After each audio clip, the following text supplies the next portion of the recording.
Assalamualaikum warahmatullahi wabarakatuh. Waalaikumsalam. Waalaikumsalam warahmatullahi Waalaikumsalam warahmatullahi wabarakatuh. wabarakatuh.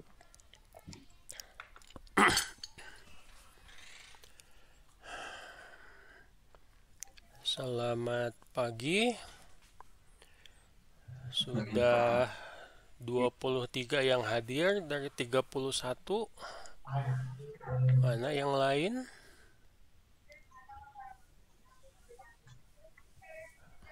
Kalau ada masalah dengan jalur internet, sedapat mungkin menghubungi saya ya supaya tahu kondisi Anda.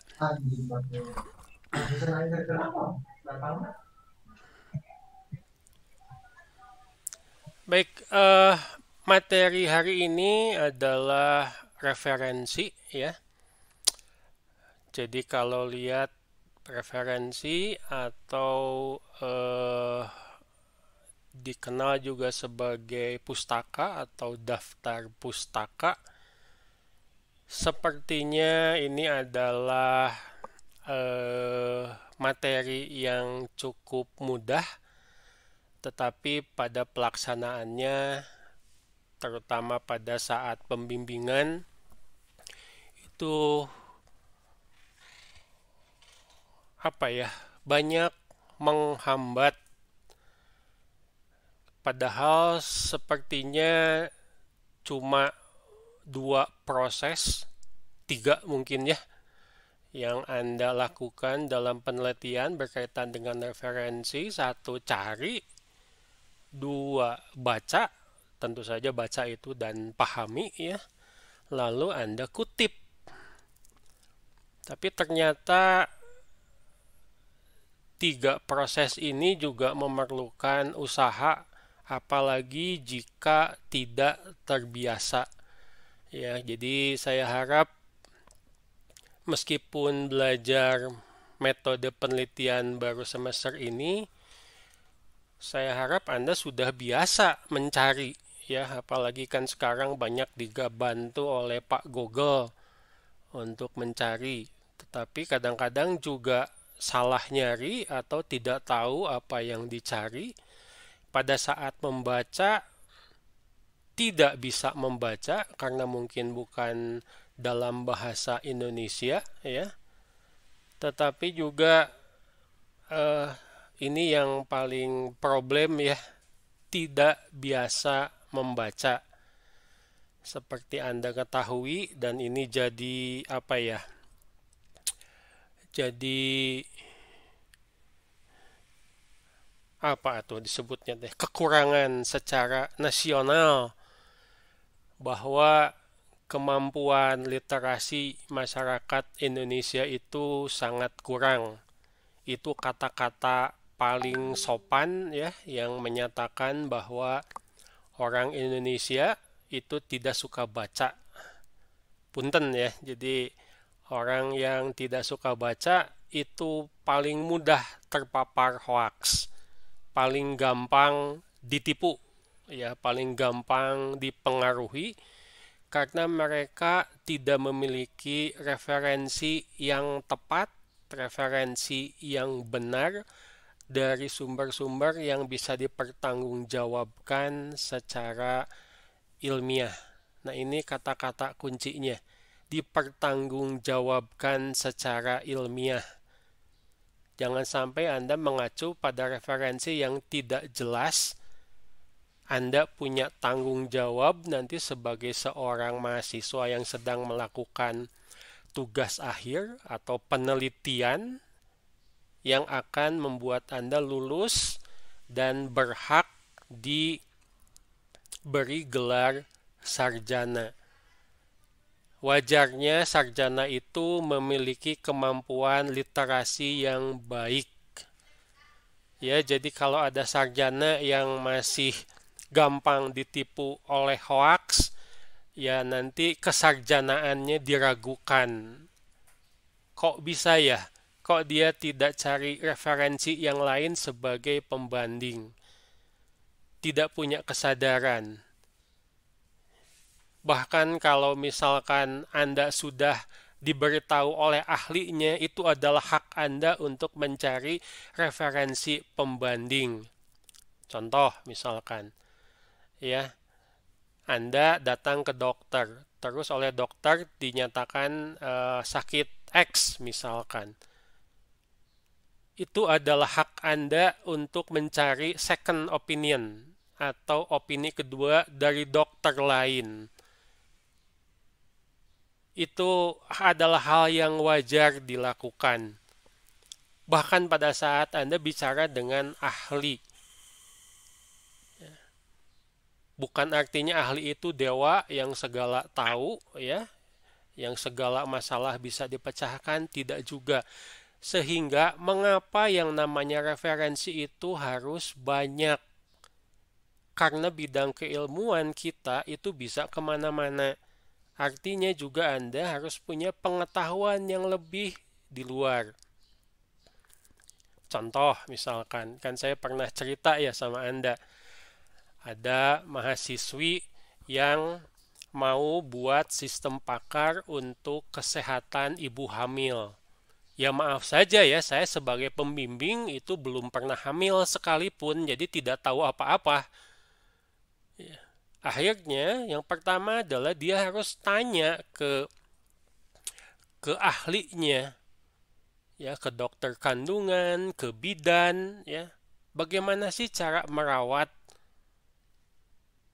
Betul sistem pakarnya itu adalah di bidang informatika, tapi mengenai perawatan kehamilan itu ada di luar bidang kita. Sama-sama ya, saya juga harus ikutan belajar juga sehingga bisa mengarahkan mengenai arah dan lingkup dari penelitiannya. Jadi si mahasiswi ini tidak cukup hanya berbekal referensi di bidang informatika dan ilmu komputer, tapi juga harus punya referensi mengenai kesehatan. Dan dia memulai penelitiannya dengan niat yang baik, dengan tujuan yang baik. Saya tanya, kenapa Anda memilih ini? Pak, saya sangat khawatir dengan kondisi di Indonesia. Kenapa? Saya bilang. Ya, terus dia bilang, ternyata di Indonesia itu kematian pada saat melahirkan masih terbilang cukup tinggi. Anda bisa bayangkan, katanya, dari ada sekian, saya juga lupa lagi, sekian persen Pak, kelahiran di Indonesia itu berujung pada kematian. Bayangkan ya, jadi melahirkan itu benar-benar urusan hidup dan mati, dan sebagian malah berakibat ke kematian. Itu manfaat, itu minatnya. Dia ingin membuat sistem aplikasi expert system yang bisa membantu terutama di daerah yang mungkin jauh dari rumah sakit, ya, dari puskesmas.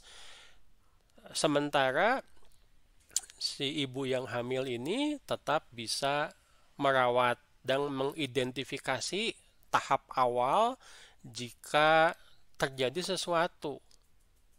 Itu manfaat, itu minat ya dari penelitian, dan itu harus didukung oleh referensi. Baik, kita coba sharing dulu ya.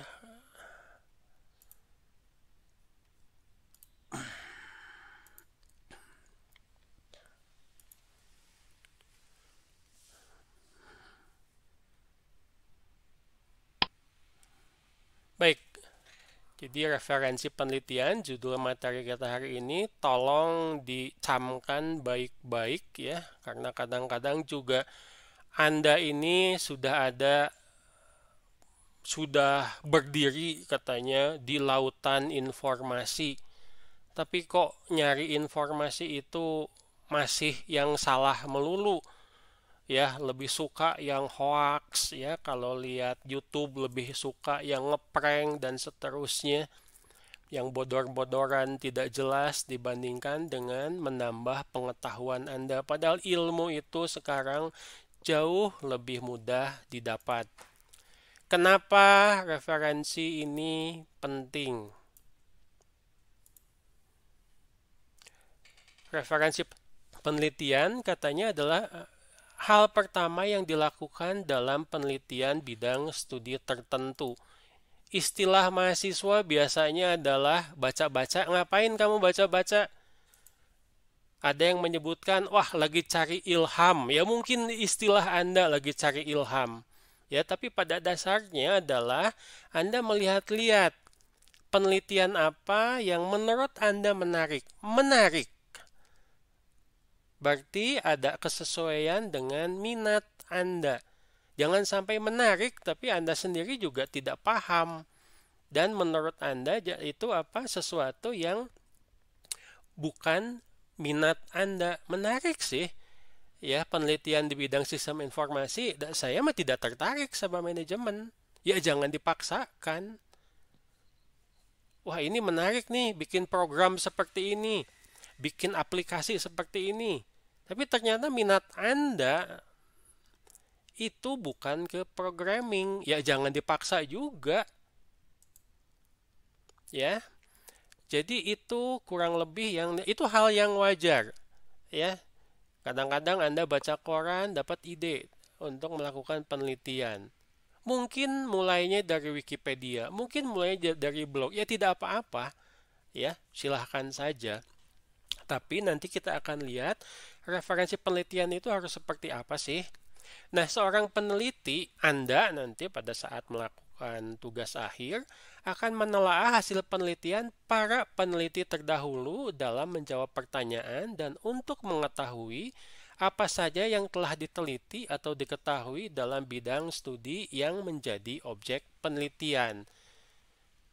Anda akan membuat sesuatu yang baru, ya harus lihat dulu dari yang sudah ada. Dari sana timbul ide, ya.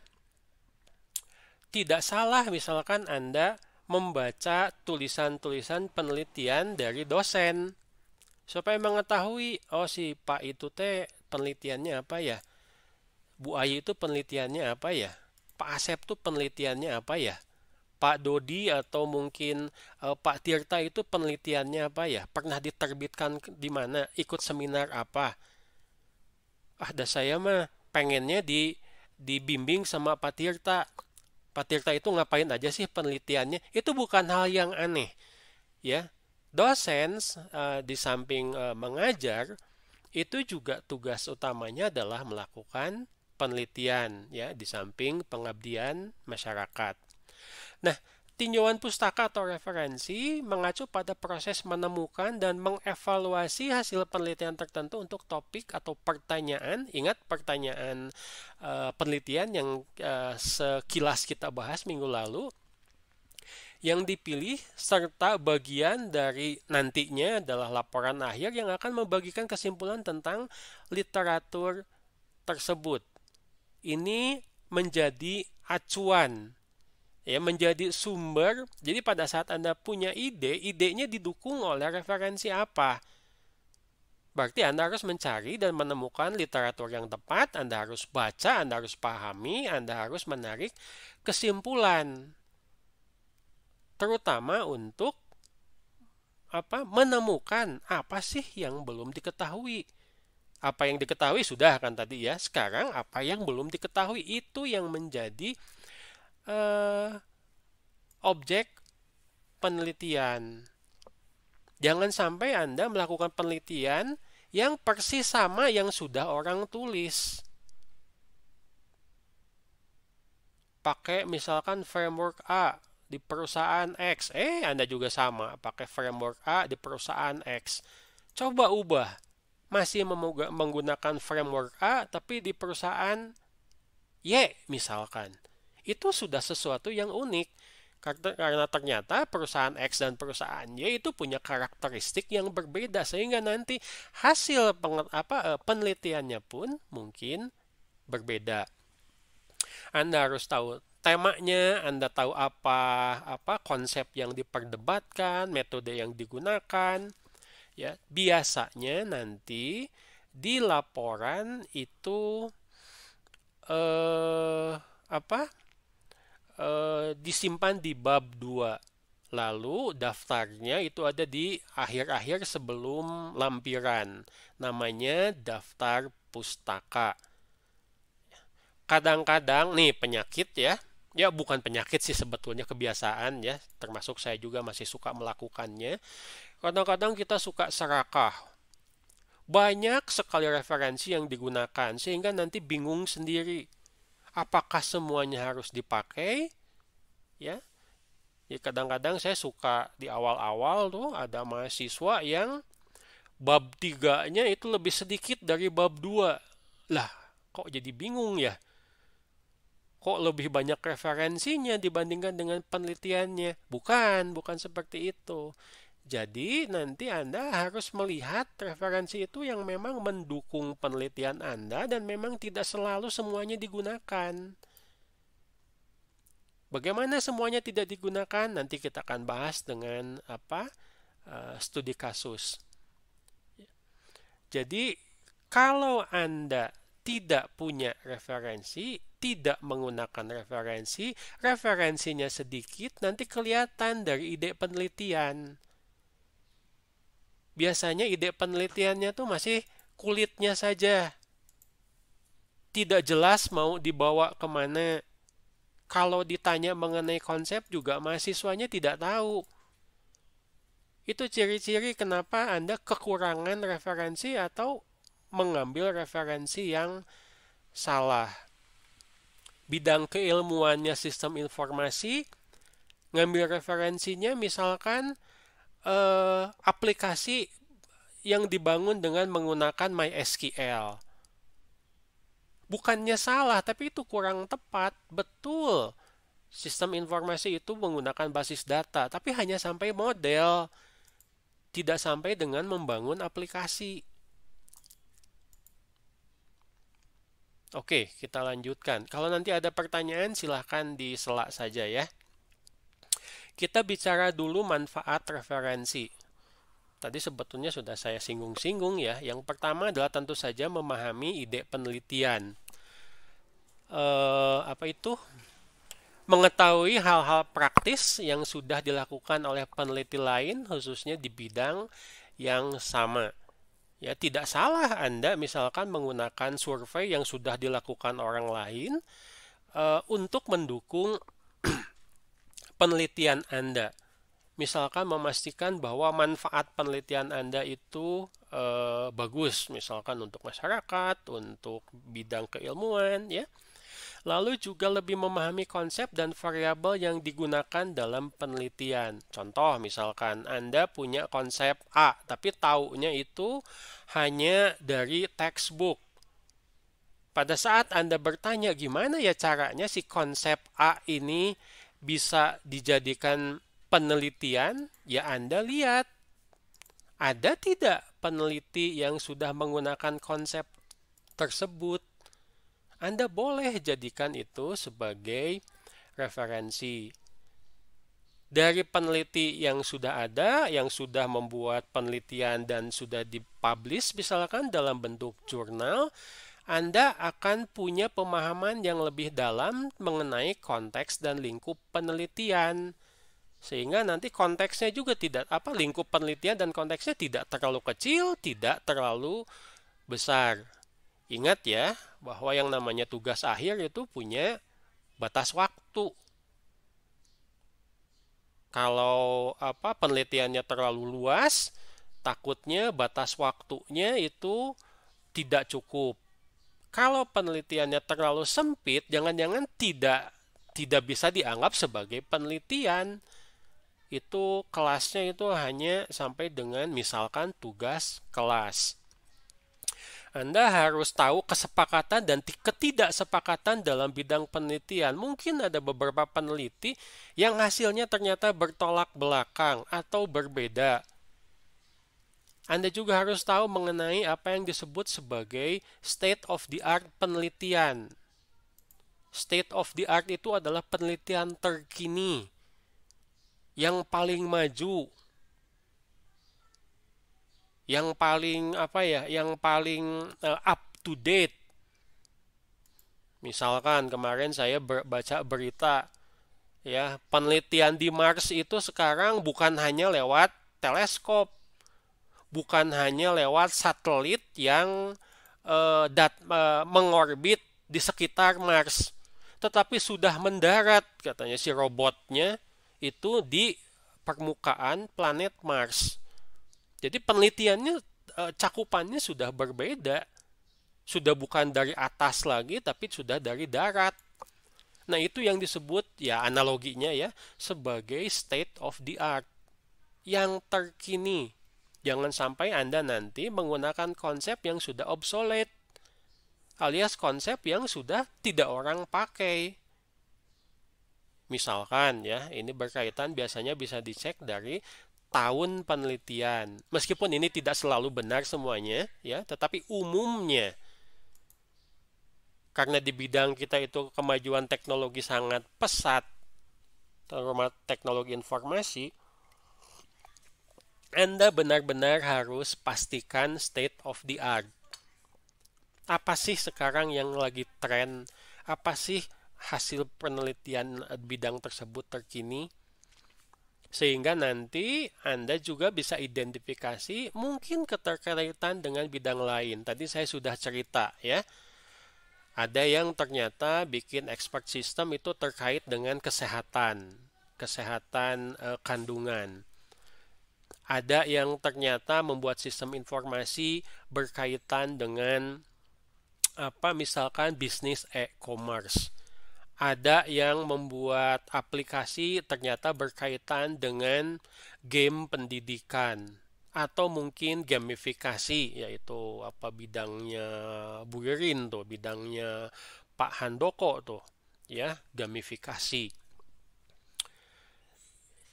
Jadi kalau Anda tidak menggunakan referensi, maaf saja, itu bukan penelitian, itu pelajaran mengarang. Kesuksesan Anda selain di penelitian, selain didukung oleh ide yang bagus, oleh bekal keilmuan informatik yang bagus, juga oleh referensi yang baik. Nah, tadi kita sudah jelas melihat manfaatnya. Jadi kalau Anda yang tidak menggunakan referensi yang baik, itu berarti Anda memang tidak mau penelitiannya baik. Itu saja, ya. Jangan sampai nanti oleh pembimbing disuruh banyak baca referensi, Anda menganggapnya itu sebagai beban yang bikin susah Anda. Bukan, jangan salah paham. Referensi yang bagus, referensi yang banyak itu akan mempermudah penelitian, mempertinggi kualitas penelitian Anda. Kriterianya adalah tentu saja sumber ilmiah yang ditulis oleh para ahli. Para ahli yang mana? Masih ingat pada saat kuliah, dosen-dosen suka mengutip sumber-sumber teks? Masih ingat? Contoh misalkan, nggak tahu nih, masih pada ingat nggak? Pada saat kuliah IMK, saya pernah menyebutkan 3 sumber yang menjadi standar untuk usability. Ayo, ada yang bisa nyebutin nggak? Lupa lagi. Buka lagi catatan. Jangan sampai nanti Anda cari sumber di lain itu, selain yang saya sebutkan. Dosen-dosen pasti seperti itu. Dosen RPL bukan hal yang aneh menyebutkan bahwa bukunya ini sumbernya dari Pressman, Software Engineering, atau mungkin yang dipakai Somerville. Yang sistem informasi mungkin dari Yurdon, mungkin dari Turban, mungkin dari Hefner atau Alter. Nah, itu yang disebut sebagai ahli. Sudah dibuktikan bahwa mereka itu menjadi acuan untuk pengajaran di informatika. Sebentar, saya tanya dulu. Setiap dosen ngasih textbook itu Anda koleksi tidak?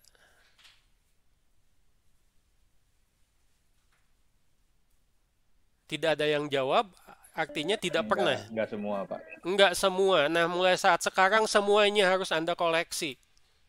Oke, Pak. E-booknya itu pasti ada, tidak mungkin tidak ada. Ya, karena kalau beli yang itu pasti sangat mahal. Ayo, siapa yang tidak pernah ngoleksi buku, textbook? Dengan alasan karena bahasa Inggris, Pak. Nggak ada yang bahasa Sunda. Saya lebih suka dikasih tulisan apa itu? Hana Caraka, Pak, dibandingkan dengan bahasa Inggris. Atau saya suka buku yang Arab Gundul. Ya silahkan saja, asal bisa baca. Mulai sekarang, tolong kebiasaan seperti itu ditinggalkan. Toh semuanya dalam bentuk file, dalam bentuk e-book. Anda mungkin tidak keluar biaya sama sekali. Jawaban pertanyaan saya yang tadi belum ada yang ngejawab ya? Sudah pada lupa lagi? Tidak ada yang berminat melakukan penelitian di bidang IMK?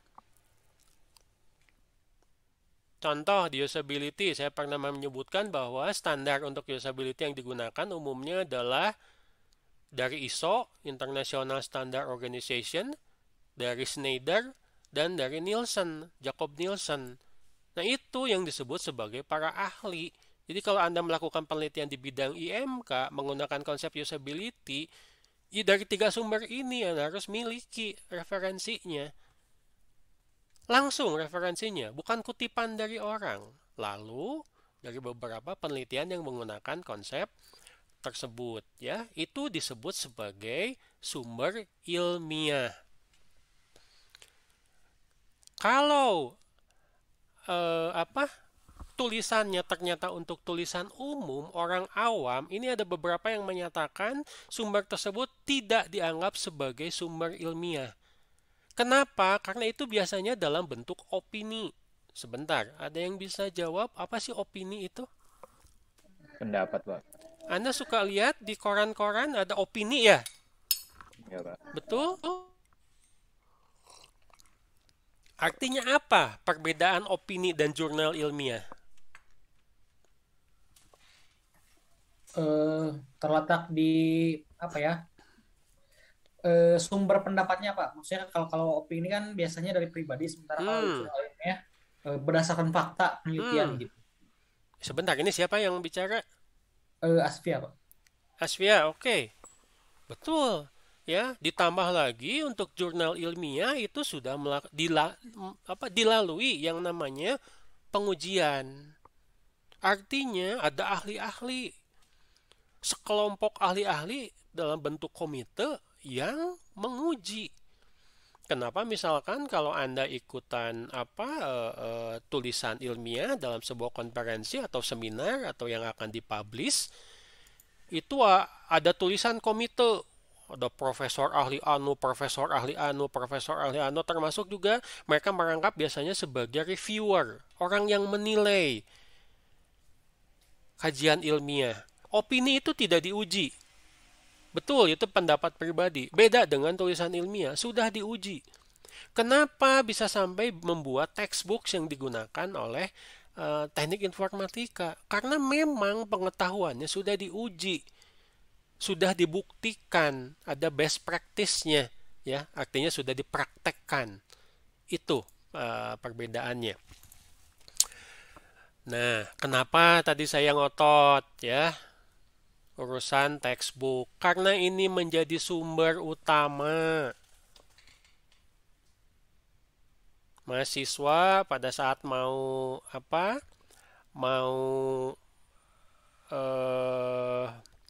sidang, itu banyak yang tidak mau milih saya sebagai penguji. Kenapa? Takut diuji referensinya sama Pak Caca. Karena ketahuan referensinya itu asal-asalan ngambil. Ngakunya TA-nya itu adalah rekayasa perangkat lunak. Ya, tapi kok nggak ada ya teks buku kuliahnya? Jadi mereka punya pendapat bahwa kalau menggunakan textbook kuliah, Itu dari ujung ke ujung mesti dibaca. Ya tidak juga. Baru lihat buku Pressman aja yang 800 halaman langsung menangis terseduh-seduh. Ya, sedih langsung. Tidak. Tolong jangan salah paham. Yang Anda kutip dari textbook itu hanya, saya ulangi, hanya bagian yang mendukung penelitian Anda. Tolong jangan salah paham. Ya, banyak mahasiswa yang tidak paham ini. Baru saya suruh baca bukunya langsung ngibrit, nggak pernah balik lagi bimbingan. Tadi saya sudah menyebutkan misalkan contoh usability. Anda menggunakan bukunya misalkan buku Alan Dix atau bukunya Jennifer Priest. Ya silakan saja. Di kedua buku tersebut usability itu paling satu bab. Plus evaluasi usability-nya itu 2 bab. Udah. Anda nggak perlu baca semua. Demikian juga dengan yang lain-lain. Tolong jangan salah paham ya. Referensi itu yang Anda ambil yang mendukung penelitian Anda. Yang sesuai dengan penelitian Anda. Yang kedua adalah penelitian atau jurnal internasional. Baik dan nasional. Ini banyak sekali jurnal ilmiah. Nasional ataupun internasional. Biasanya produknya itu adalah buku yang namanya proceeding kalau mungkin bahasa Indonesianya, ya. Nah dari sana itu bukunya itu terdiri dari kumpulan-kumpulan penelitian-penelitian baik dosen maupun mahasiswa maupun peneliti yang telah diterima oleh konferensi tersebut, ya. Itu kalau misalkan Anda bimbingan, nanti bisa Anda minta sama dosen ya, minta bantuan, Pak, bisa tidak saya dapat proceeding yang Bapak miliki untuk nambah-nambah referensi? Ya, silakan minta sama dosennya karena dosen biasanya sudah ikut seminar, konferensi dan pasti punya bukunya. Book lagi. Tinggal di copy. Anda tinggal lihat-lihat siapa yang sudah melakukan penelitian yang mirip-mirip dengan saya. Mungkin Anda bisa mengutip langsung dari referensi tersebut, atau mungkin Anda bisa lihat daftar referensinya untuk mendukung referensi Anda. Itu yang namanya jurnal. Ada beberapa yang sudah jurnal internasional diterbitkan. Anda bisa gampanglah cari download di internet. Terbitan Springer misalkan.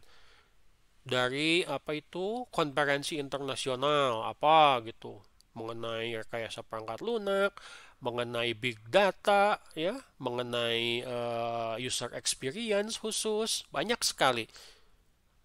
Cari yang terkini dan cari yang menurut Anda sesuai dengan penelitian. Kenapa ini disebut nyari? Karena kadang-kadang juga kita tidak menemukan yang cocok.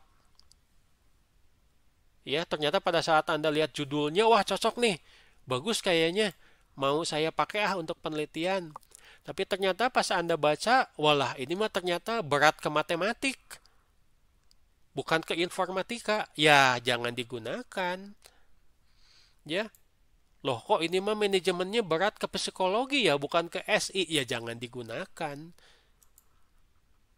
Kadang-kadang juga kita butuh waktu untuk mencari ya. Sudah mencari-cari, ternyata juga belum nemu-nemu, ya sabar.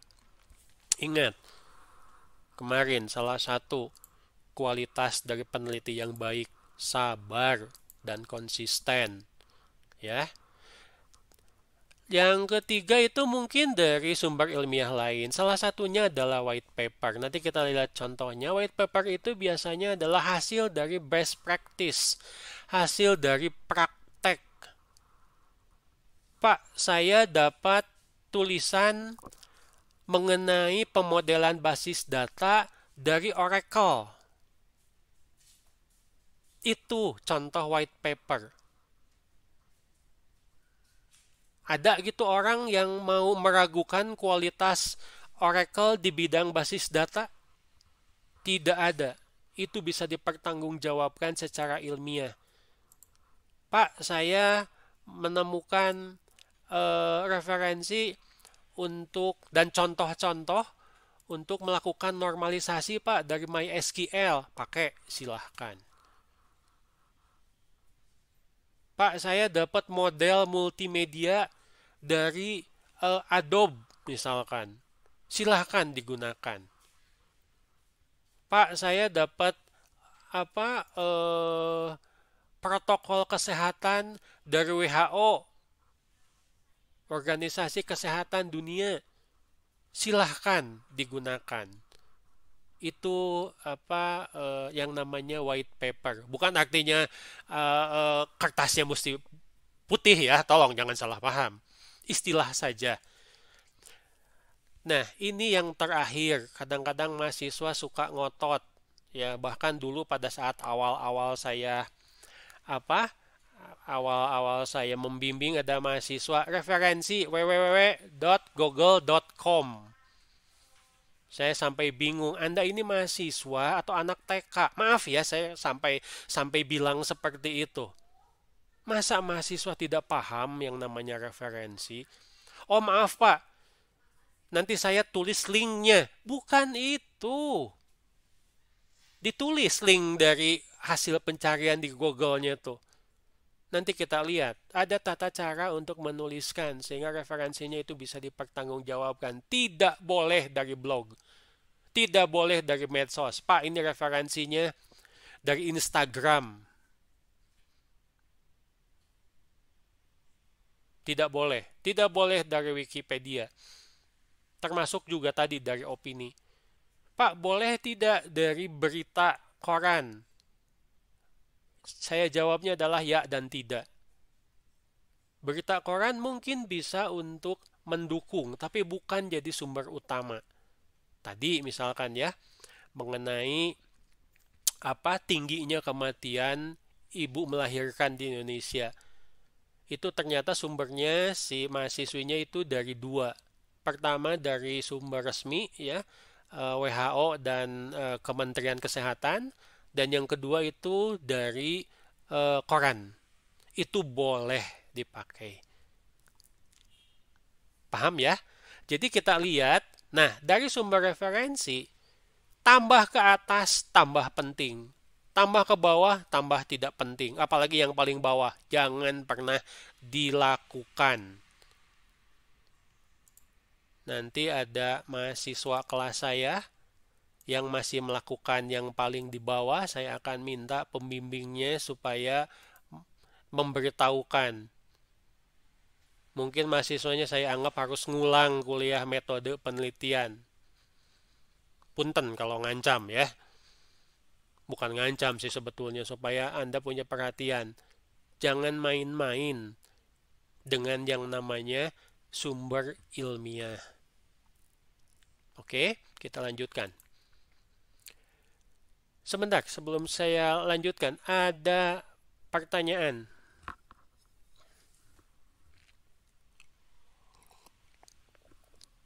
Kalau tidak ada pertanyaan, saya mau bertanya.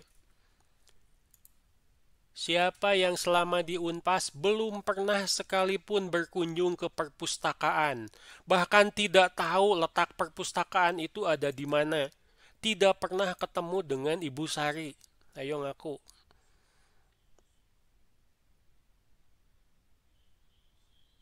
Nah, untuk mahasiswa yang bilang ya di dalam hati, saya cuma bisa berdoa kembalilah ke jalan yang benar. Ya, meskipun kondisi kita sekarang tidak bisa berkunjung ke perpustakaan, adalah hal yang wajar jika nanti Anda melakukan penelitian itu starting point-nya adalah library atau perpustakaan.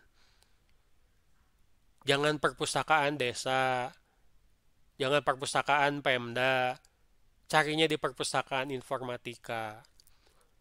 Anda bisa melihat dengan misalkan cuma lihat judul-judul TA bidang keilmuan minat Anda yang sudah ada. Jangan sampai membuat TA yang mirip atau mungkin sama. Itu mulainya. Gampang kan? Tidak perlu pinjam, cuma lihat di rak. Anda ngintip judul-judulnya saja. Juga nanti akan memberi ide kepada Anda. Kira-kira judul TA saya apa ya? Yang menarik. Kalau perlu Anda bisa browsing juga, itu siapa yang nulis. Pada saat sidangnya itu dapat nilai apa. Jangan sampai nanti Anda ikutan TA yang ternyata mahasiswanya nilainya tidak dapat nilai maksimal. Itu langkah paling pertama dan menurut saya paling mudah. Ke perpustakaan. Pertanyaan selanjutnya, ada yang bisa menjawab? Perpustakaan informatika ada di lantai berapa, gedung apa? Nggak ada yang ingat? Gedung C lantai 6, Pak. Masih ingat, alhamdulillah ya. Saya 2 minggu yang lalu berkunjung ke Unpas. Ya, kangen sama Unpas, tapi juga sedih ya lihat Unpas ini. Tempat Anda nangkring sekarang sudah diambil alih oleh kucingnya Bu Jaya, ya maaf saja. Mahasiswa sudah tidak berhak di sana. Ya, sekarang kucing-kucing yang lebih banyak kuliah sepertinya. Ya, begitulah ya kondisi saya juga sama seperti Anda, kangen segera beraktivitas di kampus ya. Jadi nanti kalau ada kesempatan ke kampus ya, salah satu tempat yang wajib Anda kunjungi itu adalah perpustakaan. Ngapain? Ya mungkin istilahnya cari ide lah ya, atau mungkin cari ilham buat nanti judul, ya silahkan saja. 1, perpustakaan. Lalu yang tadi saya sebutkan textbook. Ya, saya juga ada yang mahasiswa yang bertanya, Pak, textbook kalau e-book boleh? Ya sama saja ya. Umumnya textbook yang memang disarankan oleh dosen. Pastikan itu adalah edisi terakhir. Edisi paling mutakhir. Ya, jangan edisi tahun 90. Ya, saya akan pernah cerita sama Anda. Ya, silakan Anda menggunakan software engineering dari Pressman. Tapi pakai edisi yang terakhir, jangan edisi pertama tahun 80 sekian. Wah, itu sudah jauh berbeda dengan kondisi saat ini. Ini contoh-contoh saja ya. Pak, saya mau bidang IMK. Textbooknya apa ya? Ya, yang judulnya berkaitan dengan human computer interaction, dengan user experience, dengan user interface design. Itu adalah hal yang wajar. Sekali lagi, tidak semuanya, tidak satu buku itu harus Anda baca. Maaf.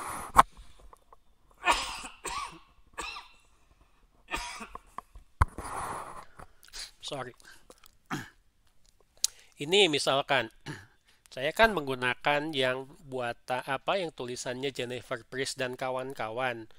Kebetulan memang ada yang paling terakhir terbitan tahun 2019, yaitu yang Anda gunakan. Jangan sampai terbitannya itu ya 10-20 tahun jauh, karena biasanya ya dalam jurnal internasional, nasional, bahkan saya sudah coba terapkan di tugas akhir kita, itu yang namanya referensi itu maksimal 5 tahun terakhir. Jadi kalau sekarang tahun 2021 ya kita anggaplah 2015 itu yang paling akhir. Jangan kurang dari itu. Kecuali tentu saja ada beberapa pengecualian dengan sepengetahuan dosen pembimbing. Ya, kenapa? Untuk menjaga state of the art. Untuk menjaga tren dari penelitian. Jangan sampai Anda melakukan penelitian sesuatu yang sudah obsolete sehingga nanti tidak bermanfaat. Baik. Ini contoh saja ya, Anda silakan cari sendiri. Saya yakin Anda tahu lah apa website-website yang menyediakan e-book gratis. Selanjutnya adalah conference book atau yang tadi saya sebut sebagai proceeding. Ini ada dua contoh. Yang pertama adalah yang internasional, yang kedua adalah nasional. Ini e-convet ini dilaksanakan di Bali ya. Kebetulan saya cukup salah satu favorit saya ya. Yang pertama adalah internasional, yang kedua adalah tempatnya di Bali. Ya, yang ketiga kalau pergi ke Bali itu diongkosin sama Unpas. Nah, itu salah satu kebahagiaan jadi peneliti. Ya, bisa jalan-jalan. Yang kedua ini meskipun ini KNSI ya, Konferensi Nasional Sistem Informasi. Terakhir itu dilaksanakan tahun 2018. Saya sangat berharap ini bisa terlaksana lagi di tahun-tahun ke depan. Karena yang ikut itu bukan hanya dosen dari IF, tapi juga mahasiswa-mahasiswa yang tertarik. Ya, jadi mahasiswa yang tertarik biasanya dalam bentuk kelompok 2 atau 3 orang dibimbing oleh dosen, bikin satu tulisan ilmiah panjangnya kurang lebih 6 sampai dengan 8 halaman. Ya, lalu nanti disubmit ke konferensinya, nanti dicek apakah ditolak, diterima atau diterima dengan perbaikan. Nanti akan diterbitkan dalam buku ini. Itu menjadi bekal bahwa Anda itu pernah ikut kegiatan ilmiah.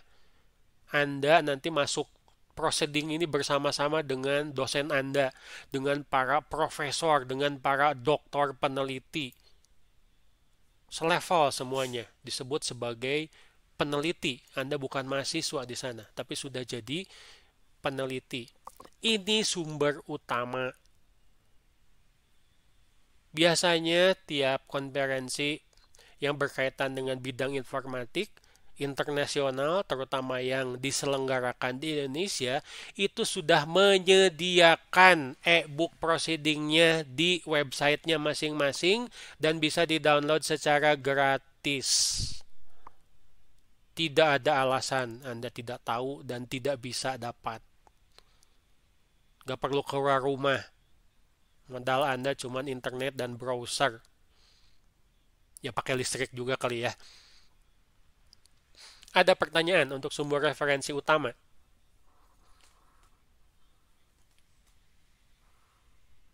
Pada saat Anda punya minat, kemarin nulis, sudah membayangkan mengenai referensinya, apa yang akan Anda gunakan? Belum sih Pak, masih bingung referensi. Masih bingung. Jangan bingung, cari.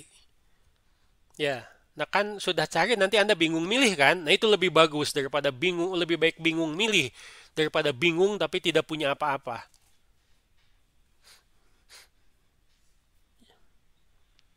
Yang lain juga sama, silahkan. Langkah pertama yang paling mudah, textbook. Karena Anda seharusnya sudah punya. Paham? Ada yang masih Bapak maaf tidak ikhlas? Harus ikhlas ya. Ini bukan soal pilihan, ini keharusan. Membuktikan bahwa Anda itu mahasiswa. Anda itu punya keilmuan dalam bentuk tekstual yang akan Anda gunakan. Oke, satu tadi berkunjung ke perpustakaan ya, lalu yang kedua sumber referensi utama. Selanjutnya, ini juga modalnya internet dan browser saja. Sumber referensi selanjutnya adalah sama seperti proceeding ya, cuma dipublishnya itu dalam bentuk online. Dan ini biasanya dilaksanakan oleh lembaga-lembaga yang memang punya kredibilitas ilmiah. Hati-hati karena sekarang katanya itu banyak jurnal-jurnal ilmiah abal-abal. Ya, tapi sepengetahuan saya di bidang informatik itu tidak ada. Bukan tidak ada ya yang digunakan oleh Dikbud dan seterusnya itu eh, ada standarnya. Contohnya misalkan ini. Ini namanya research gate, ya gerbang peneliti. Jadi kalau sudah Anda ikut penelitian terutama yang internasional, Anda dikenal oleh komunitas internasional, Anda bisa masuk. Ini kayak inilah mirip dengan Facebook, cuman buat peneliti. Ya, ini medsosnya para peneliti nih.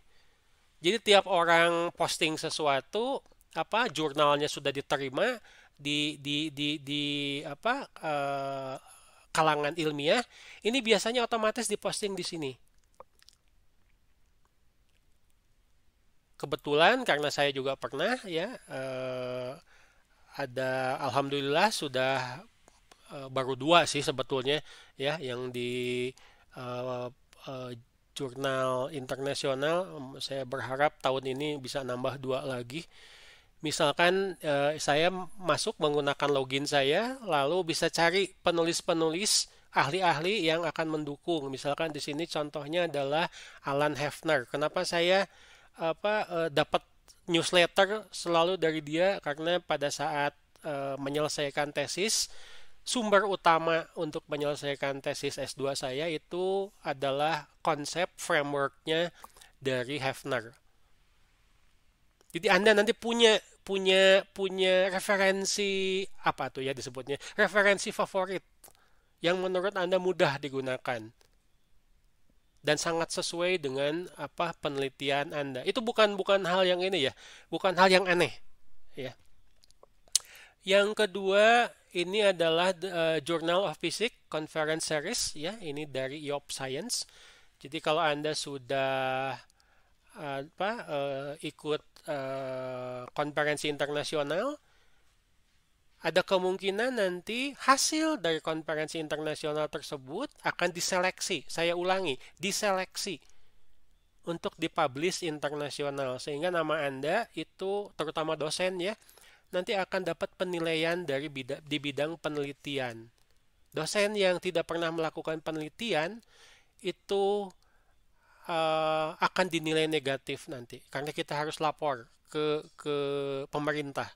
Bahkan profesor pun sekarang di Indonesia yang tidak melakukan penelitian gelarnya bakalan dicabut. Saya ulangi, dicabut. Sama seperti Anda nanti. Kalau Anda nanti bikin TA, TA-nya ternyata ngejiplak TA orang lain, gelar Anda bakalan dicabut. Punten weh. Ya, tidak ada tempat untuk plagiat di bidang ilmiah. Paham?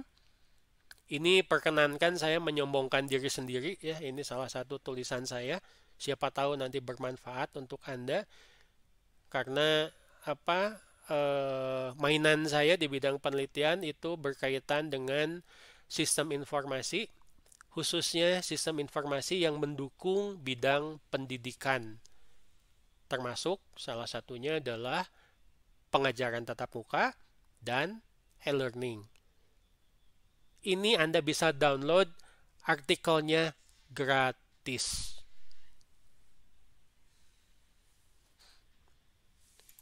Selanjutnya, ini yang jauh lebih mudah. Anda tidak bisa berkunjung ke perpustakaan Unpas, silahkan berkunjung ke Digital Library Unpas. Anda bisa melihat TA dari kakak-kakak Anda. Judulnya apa? Materinya mengenai apa? Anda bisa download, Anda bisa lihat. Sehingga Anda bisa mengetahui. 1. Ada ide buat judul. 2. Ada dukungan minat yang Anda bisa jadikan sebagai referensi. Selanjutnya, Digital Library dari universitas lain. Ini contohnya adalah ITB, Institut Teknologi Bandung. Pak, UGM ada nggak? Pak, Unpad, UPI ada semuanya juga. Sekarang itu setiap tugas akhir Anda akan dipublish secara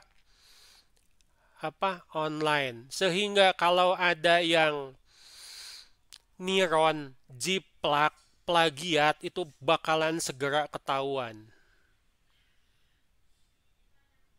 Nanti di tugas akhir Anda harus tanda tangan surat pernyataan yang menyatakan bahwa tugas akhir Anda atau penelitian Anda itu adalah hasil karya Anda, bukan jiplak. Ketahuan jiplak, gelar Anda dicabut. Jangan main-main. Salah satu syarat utama dan terutama dari seorang peneliti adalah jujur.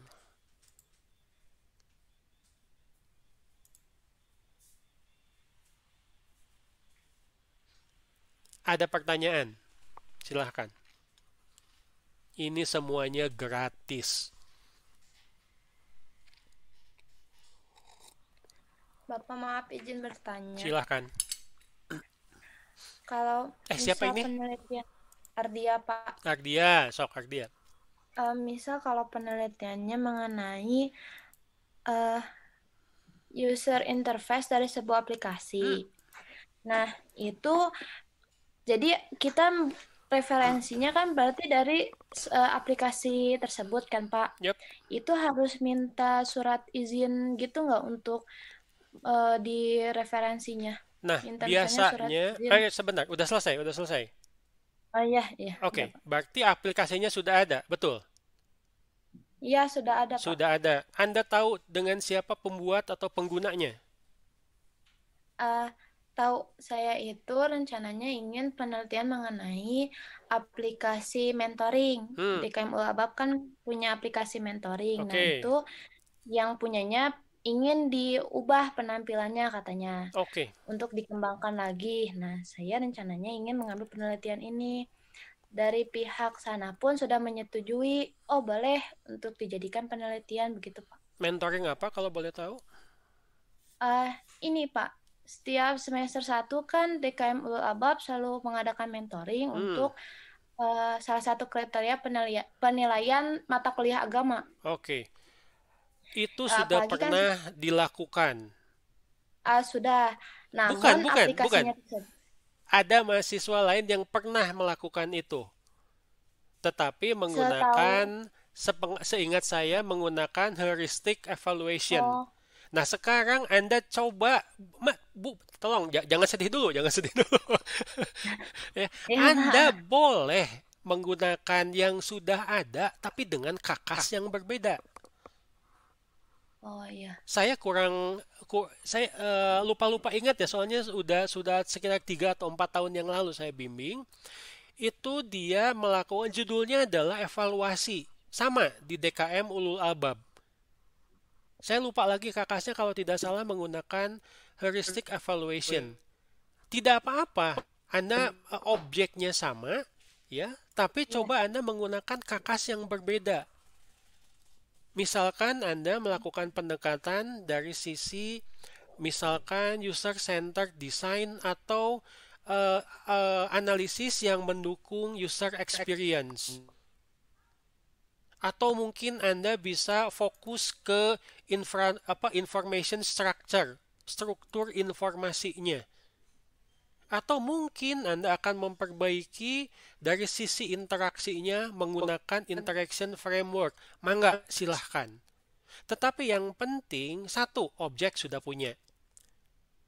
Ya, jadi kalau Anda bicara Anda evaluasi user interface, salah satu nanti yang harus Anda lakukan adalah melakukan wawancara dan survei dan kuesioner. Biasanya wawancara dan survei atau kuesioner ini ke pengelola atau pembuat aplikasi dan user. Rada repot Anda melakukan hal tersebut kalau Anda tidak tahu siapa yang membangun aplikasinya. Karena itu kan dikelola di fakultas ya, jadi saya pikir no problem, tidak ada masalah. Ya, silakan, tidak apa-apa. Anda masih penelitian Anda memang itu, cuma nanti tolong searching di perpustakaan Unpas supaya menghindari judul atau kakas yang digunakan itu persis sama. Paham? Paham, Pak. Iya. Sok silakan dilanjutkan. Bagus itu. Ya. Anda bikin penelitiannya tidak jauh-jauh. Ya, jangan sampai Anda tinggal di Subang terus bikin penelitian di Cirebon. Gimana surveinya? Iya. Ya. Bahkan ada tuh mahasiswa kelas karyawan pernah saya bimbing melakukan penelitiannya di Sumatera, yang benar aja kali. Bukan tidak boleh. Iya. Tapi kan penelitian itu jangan sampai menyulitkan Anda. Anda punya batas waktu. Baik, ada pertanyaan lain? Permisi Pak, izin bertanya. Ya, silakan. Saya sebenarnya punya 2 pertanyaan, jadi nggak apa-apa? Ya. Oke, untuk pertanyaan pertama mengenai sumber referensi, ini saya ini masih rencana, tapi saya memiliki referensi itu mengenai the computer science method in a web development using Django Python technology. Tapi itu ambilnya dari Python official website-nya, dari situs resminya. Tapi itu udah bentuk artikel gitu. Mereka nggak menyediakan. Nggak apa-apa, tidak apa-apa. Jadi nanti sebentar. Ini sebetulnya yang saya tunda dulu pertanyaan Anda karena akan dibahas di slide selanjutnya. Pertanyaan kedua apa? Nah, pertanyaan kedua, salah satu riwayat saya menerima banyak sekali e-book itu dari situs akademia, itu terpercaya nggak sih Pak? Bisa. Bisa. Jadi Anda untuk ngetes ya searching. Searching siapa? Searching penulis. Ya dia diakui tidak oleh komunitas keilmuan. Misalkan tadi saya menyebutkan Hefner misalkan. Ya, karena pada saat saya kuliah S2 ternyata ada dosen dosen S2 yang pakai juga, yang menggunakan penelitian beliau, dan beberapa mahasiswa di angkatan saya yang menggunakan framework Hefner juga. Ya, pada saat saya cari-cari dari bukunya ternyata memang beliau sudah lama berkecimpung di bidang itu dan sudah diakui dunia internasional sebagai salah satu ahli di bidang sistem informasi. Ya, pada saat Anda pakai buku textbooknya Pressman, ya dosen yang menguji Anda juga nanti nggak bakalan nanya-nanya lagi. Ya, itu siapa Pressman? Enggak. Pada saat Anda menggunakan Nielsen misalkan atau Norman, ya di IMK, dosen pembimbing juga, dosen penguji juga nggak bakalan nanya. Ini salah satu manfaatnya dari referensi yang bagus. Apa manfaatnya? Jadi tameng nanti Anda pada saat diuji di sidang. Ada dosen penguji yang nanya mengenai konsep yang Anda gunakan. Anda sebutkan saja referensinya. Kalau perlu e-booknya Anda bawa, tampilkan. Bu, saya ngambil dari buku ini. Pak, saya ngambil dari tulisan jurnal ini. Udah, jempek langsung. Bukan dicari-cari siapa itu Pressman.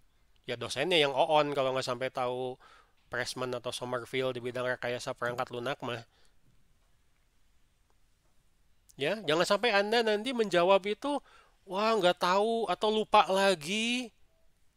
Atau Anda menjawab menurut pendapat saya, wah itu sudah habis itu. Referensi itu menjadi pijakan Anda dalam melakukan penelitian.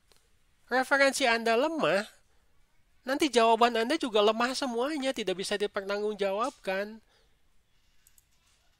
Ya, sama pada saat Anda menanggapi berita di medsos. Katanya, cenah. Nggak bisa seperti itu. Oke. Selanjutnya. Nah ini yang menjawab pertanyaan tadi ya. Ya, iya Pak. White paper. Silakan Anda pakai. Saya mau cari mengenai konsep database enterprise. Anda mau ngambilnya misalkan dari oracle.com. Ini Oracle sudah menyediakan loh resource-nya. Bentuknya PDF, tinggal di-download gratis. silahkan gunakan itu, boleh. Karena yang namanya Oracle pasti sudah bergelut di bidang praktisnya penggunaan basis data. Dari Modelio misalkan, ini jelas-jelas dia bugger ini manik. Ya, ada bagian khusus di websitenya yang nulis white papers. Kalau Anda mau menggunakan model rekayasa perangkat lunak UML, Unified Modeling Language, dalam pembangunan aplikasi, bisa pakai di sini.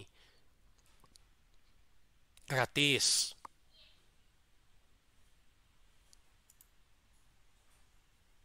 Kalau tadi mengutip misalkan dari website, silahkan. Ini yang banyak digunakan mahasiswa bimbingan saya. Kenapa banyak menggunakan Nielsen? Pertama karena ISO itu kalau mau download PDF-nya harus bayar. Lumayan mahal ya. Saya lupa lagi. 50 atau 60 dolar. Wah itu mah. Nanti Anda yang bangkrut. Enggak usah lah. Ya. Mau ke Schneiderman. Bagus ya. Cuma memang artikelnya tidak terlalu banyak. Justru artikel yang banyak ini dari Nielsen. Dan artikelnya ada beberapa yang sudah gratis, juga didukung oleh video di YouTube. Jadi Anda belajarnya lebih gampang. Nah, cari nanti sumber-sumber itu. Ya, yang membuat belajar Anda lebih gampang. Sudah mah gratis. Ya. Bahasa Inggrisnya tidak terlalu susah. Terus ada panduannya pakai video sehingga Anda mudah nanti lebih mengerti. Nah, kalau Anda masih tidak mau juga menggunakan sumber referensi yang saya sebutkan barusan, ya bingung nanti.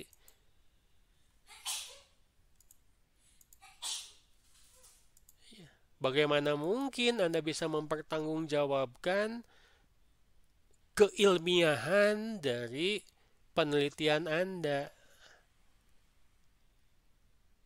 Jangan sampai ada mahasiswa yang datang menghadap bimbingan, Pak, nggak nemu. Tidak mungkin. Anda itu baru S1. Ya, kalau S3 cari referensi memang tidak nemu, mungkin karena belum ada. Berarti S3-nya yang doktoralnya itu harus bikin, itu hal yang wajar. Anda baru S1 menggunakan yang sudah ada. Nggak perlu bikin yang baru. Pasti ada.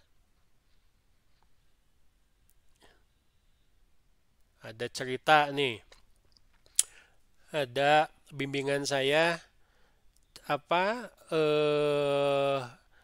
bidang sistem informasi melakukan surveinya itu di Batan, ya, Badan Tenaga Atom Nasional yang letaknya di dekat kebun binatang ITB tuh, kebun binatang ITB, antara kebun binatang dan ITB, tahu? Nggak tahu lagi, mentang-mentang sudah lama tidak ke Bandung, sudah lupa. Ya, ya terpaksa dia harus cari mengenai aturan-aturan mengenai ketenaga atoman. Ya sumbernya dari Badan Tenaga Atom Internasional. Aturan-aturan. Kenapa? Karena dia sistem informasinya itu merancang aspek keselamatan dari para pegawai yang bekerja di lingkungan Batan. Karena kan tempatnya itu radiasi ya, radioaktif gitu loh.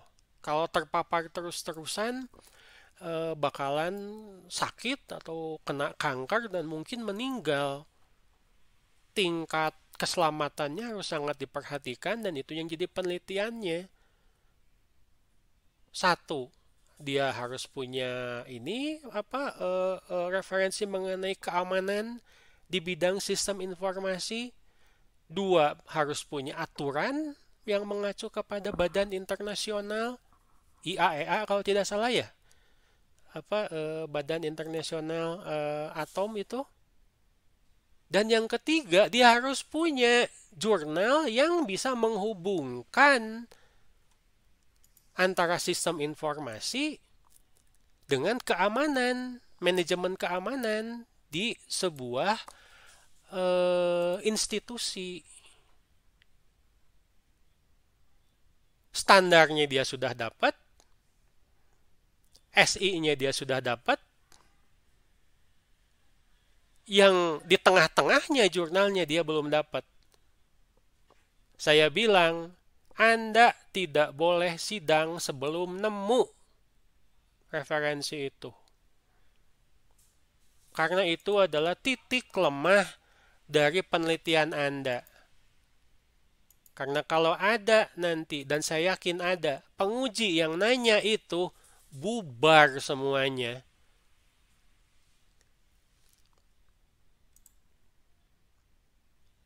Lebih dari sebulan tidak balik-balik. Ada sih beberapa yang ngobrol ketemu. Gimana? Udah nyari Pak, susah, nggak nemu-nemu. Udah mau nangis-nangis, ya, sampai minta bantuan pacarnya mencarikan googling. Ya, dan beberapa saat sebelum pendaftaran sidang berakhir, dia datang menghadap saya, bawa print out jurnal. Ternyata jurnalnya itu ditulis oleh peneliti dari India. Dia dapatkan dari salah satu website jurnal sistem informasi. Saya baca, dibahas bersama-sama. Oke, saya bilang, gunakan saja ini. Kenapa? Karena ternyata kasusnya, keywordnya itu cocok.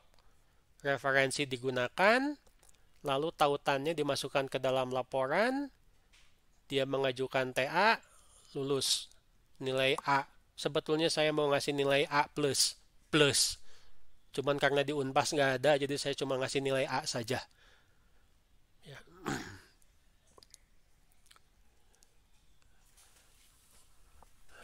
Baik. Sebentar, itu Muhammad Yusfi kok kakinya naik ya?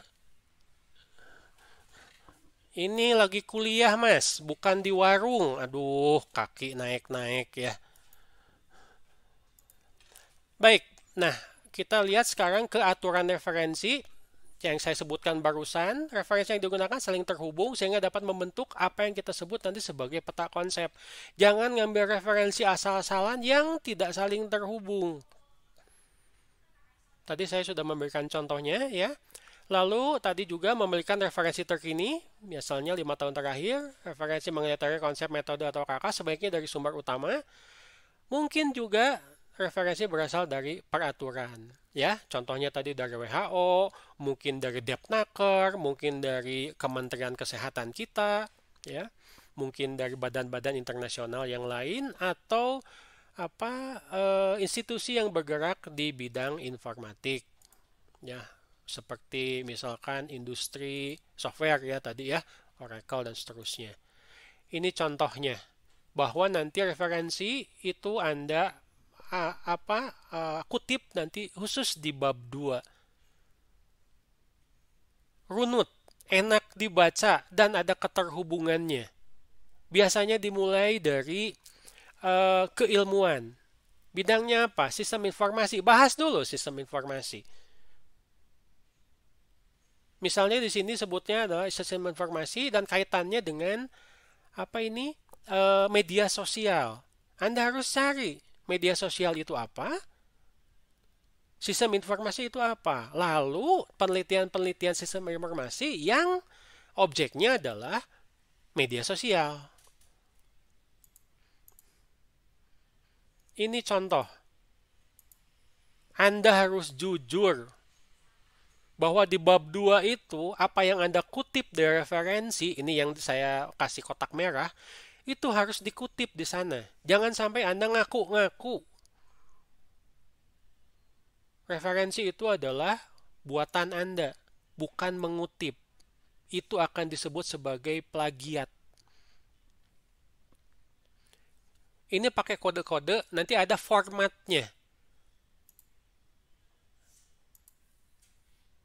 Biasanya yang di sistem informasi, di awal bab 2, Anda buat seperti ini. Ini bukan yang pertama Anda lakukan. Yang pertama Anda lakukan adalah seperti biasa mengumpulkan referensi, lalu Anda menyusunnya, baru membuat peta konsep. Tapi peta konsepnya ditempatkan di halaman awal bab 2. Ini adalah konsep yang Anda pakai, ini adalah keilmuan yang Anda gunakan, ini adalah sumber. Anda lihat misalkan, untuk sistem informasi saja lebih dari 1. Ini ada berapa tuh? Untuk yang mendukung konsep sistem informasi saja digunakan sampai dengan 5. Dari textbook dan dari jurnal. Ya. Lalu ada beberapa. Nah, ini harus supaya apa? Supaya pada saat orang baca di awal bab 2 sudah kelihatan apa yang Anda gunakan dan apa hubungannya dengan penelitian Anda. Kalau Anda tidak bisa menghubungkannya, ya jangan dipakai. Sederhana itu saja. Dan Anda juga jangan menghubung-hubungkan yang tidak ada hubungannya, ya nanti malah dipertanyakan oleh para penguji. Mending ya kalau dipertanyakan para penguji. Nanti kalau ketahuannya sama teman-teman Anda pada saat seminar, waduh. Ya kadang-kadang teman-teman Anda itu lebih kejam nanti. Ya, karena tahu tuh temennya. Ya. Itu kan pada saat seminar nanti teman-teman Anda hadir ya. Boleh ikut diskusi dan mempertanyakan. Nanti yang biasanya ditampilkan pada saat seminar dan sidang, ini peta konsepnya. Anda harus menjelaskan kenapa Anda ngambil referensi ini. Lalu daftar pustaka, ini tadi yang kutipan ini, yang kotak merah ini, yang Anda tulis di di kutipan di bab 2. Jangan sampai Anda menulis daftar pustaka, misalkan ada 10, ada 15, ada 20 daftar pustakanya, tapi yang dipakai cuma 15. Hati-hati ya. Mungkin tidak dipakai, mungkin Anda lupa untuk mencantumkan. Tolong dicek lagi.